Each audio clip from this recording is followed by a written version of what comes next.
Lloydminster residents are noticing a frustrating trend. Bicycle thefts are on the rise. Darcy Ropchan with more on how to protect your property. It's a sight that can make your stomach churn. You come out to where you parked your bike just a few moments ago, only to find out it's not there anymore. Over the summer months, we definitely see an increase in bike thefts inside of Lloydminster for the simple fact that people are out riding their bikes. An easy target for thieves, a bike without a proper lock is just asking to be stolen.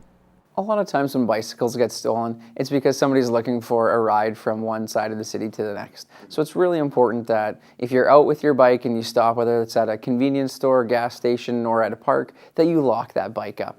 Although a lock is a good deterrent for thieves, it's how you lock that bike up that will keep it safe in the long run. For instance, like a U-lock, the bigger the shackle, the harder it is to get to. There's no such thing as an invincible lock. If someone wants it, they're going to get it. And that also goes for a cable lock as well, and chains too. What you do with this cable is actually you can loop it through your back tire, through your front tire, and of course your frame is already in there. And what you can do is take the lock, run it through, and of course the bike rack will be here.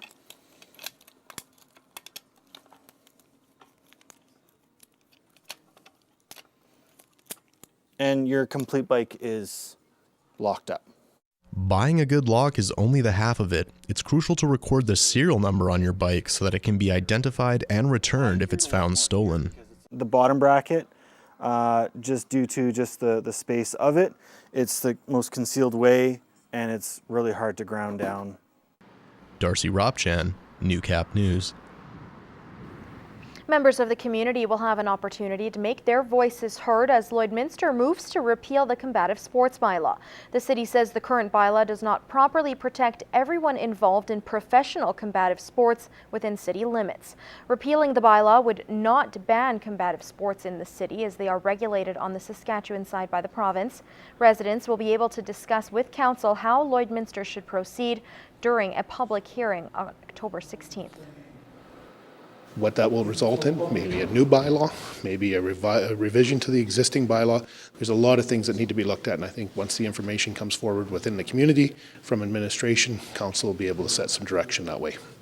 Mayor Albers says he will soon be in touch with Edmonton's mayor, who is spearheading a group encouraging provincial regulation in Alberta. To bring him up to speed on our existing bylaw, what we're looking at doing, the beginning of the repealing, sharing what we've learned from Saskatchewan, just to make sure I can lend my voice to that group if that's the case, to lobby the government of Alberta.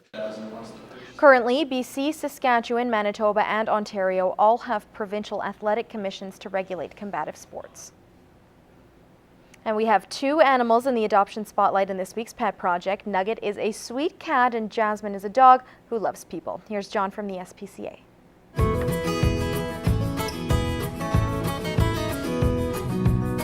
Nugget may be small, but she's worth her weight in gold. This beautiful girl is as gentle and sweet as they come. She loves nothing more than to be curled up on your lap getting some one-on-one attention. Although a little shy at first, once she gets to know you, Nugget will be as faithful a companion you could ask for. All she needs is that special someone to help her come out of her shell. With a little bit of patience and a lot of love, Nugget will settle into your home in no time, and you'll see how special a find she really is. So don't delay, be sure to stop by the SPCA and say hi to Nugget today. This plucky little lady is Jasmine. Although she may be small, she's got a huge heart.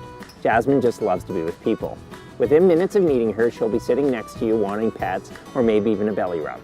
And she'll return the favor with a few kisses and a wag of her tail. When she's not by your side, Jasmine loves to run and play. She's definitely a dog that will keep you active. Jasmine is a wonderful little dog that will bring years of happiness to that special family that adopts her. So don't delay. Be sure to stop by the SPCA and meet Jasmine today.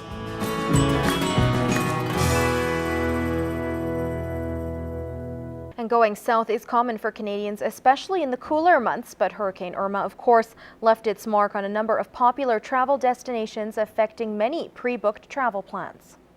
We know that yesterday there was 500 calls on hold with Sunwing Vacations alone to try to resolve this situation. Areas like Cayo Coco, Cuba were hit hard, and it could be a few months before the airport can be reopened. Jerry Duhame with Carlson Vaughan Travel says it's best to book with a travel agent to make sure any future travel plans are taken care of should an event like Irma happen. Most of the tour companies, when a natural disaster comes up like this, have pretty realistic plans for our clients. You can either cancel and get a refund, you could go to the same destination and postpone it for a length of time, or you could choose an alternate destination. Technology is getting better at predicting when natural disasters may hit, but it's best to avoid a tropical destination from August through November, which is peak hurricane season. Well, with the days getting shorter and temperatures cooling, the clock is ticking to get the crop in the bin. Gerard Lampow gets an update as canola producers are trying to beat the first frost. About 50% of the crop is down. There's a little bit that's in the bin, and so far the yields that I've heard are actually not too bad, considering the challenging year. A wet spring made for a late start to the growing season, and now producers are trying to get her done as overnight lows are dipping below 5 degrees with frost in low-lying areas. The amount of heat units that we have available, so how quickly that the crop dries out at the beginning of the day is delayed, and then once the dew sets in the evening, so we got shorter hours in a day in which to harvest. Yerke says this is about similar to last year, and producers could be faced with high moisture levels going forward. But another problem is the excess heat, about 10 degrees or more above seasonal averages in the first week of September.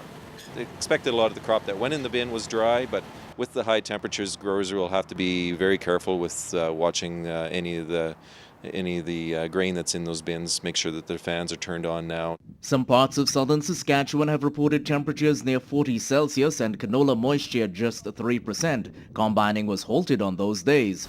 Hot grain is not a good idea to be storing, and with ideal moisture being 10%, it means your yield loss is 6 to 7% and you risk spoilage. Producers will welcome temperatures returning to seasonal averages in the mid-teens, but need to be careful.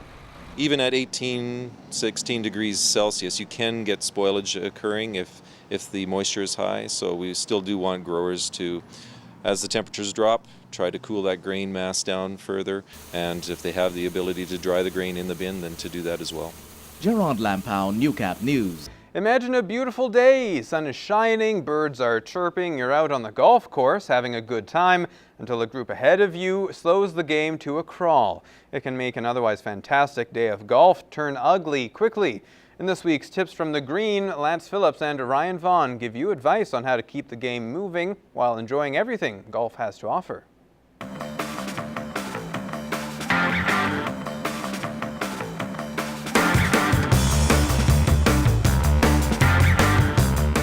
Thanks for joining us for another episode of Tips from the Green. I'm Lance Phillips here with Cold Lake Golf and Winter Club's head golf professional, Ryan Vaughn. Ryan, I know that as a golfer and as someone who loves golfing, I don't know all there is to know about golf etiquette. And I'm sure that, unbeknownst to me, I've been an offender on numerous occasions. But one of the things we were talking about was going to your ball and keeping pace of play up, because that could be one of the worst offenses. What's your take on that? Yeah, absolutely. Golf is a game of 4.5 hours, and it can climb really easy to 5 hours, 5.5 hours. And, we can do a lot of simple things out on the golf course to, just keep pace with the group in front of you. A simple thing when you're playing as a threesome or a foursome out there, is not to kind of huddle up and go watch your partner or your buddy hit the golf ball, right? Kind of filter out throughout the hole, not getting ahead of him so you're not in danger of getting hit. But, if he's on the left side of the fairway and she's on the right side of the fairway, you guys can kind of disperse. Obviously, if you're in the same cart, it's a little harder to do. Yeah. But if you're a walker, by all means, you just kind of go to your ball and hit when ready and pace of play that way.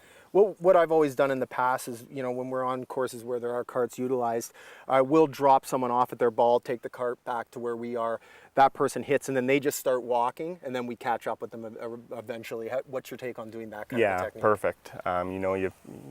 You've dropped the person off, you're going to go get ready to hit the golf ball, right? And she hits, you hit, and you meet back up in the middle. Well, Ryan, thanks very much. Always appreciate knowing about golf etiquette. It can't hurt but help everybody's game going forward. Absolutely. That's it for Tips from the Green here at the Cold Lake Golf and Winter Club. Next week, more tips. As another season of Bobcats hockey approaches, so does another season of Beyond the Boards. And in the first installment, Connor Chan went to find out how well some of the players know Bobcats right winger Kobe Walker. It's time to see how well these guys know Kobe Walker. We're going to start with Daniel Hilsendegger. So Daniel, how well do you think you know your teammate? I think I know him pretty well. I played with him quite a bit in minor hockey, so we'll see how it goes. So you're confident is what you're saying? Kinda, yeah. Zach, you told me you live with Kobe. How well do you know him then? I think I probably know him pretty well. I think I have to know him pretty well if I'm living with him. Kobe, we asked a couple of your teammates to see how well they know you. What is your confidence in them knowing that they may know you pretty well? I think they know the gist. I don't know, they might be struggling on a few though.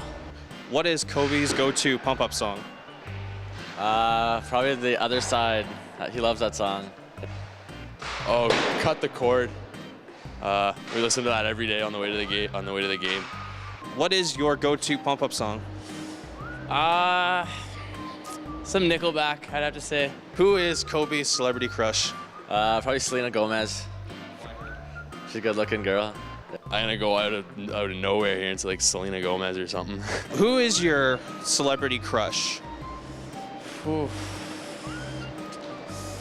I'd probably have to say Selena Gomez. I think she's pretty good looking. You're not wrong there. What is he afraid of the most? Afraid of the most? Wow. I don't even know, man. That's a tough one. Probably afraid of Big Mike. What is he afraid of the most? Girls. Why girls? He just doesn't know how to talk to them. What are you most afraid of? Sharks. Hate sharks. I feel very obligated to tell you that one teammate said your biggest fear was girls. Oh, yeah, right. No, I don't know. Sometimes I get a little shy. I don't know what to say to him, but I don't know. We all get shy. It's all right. Yeah.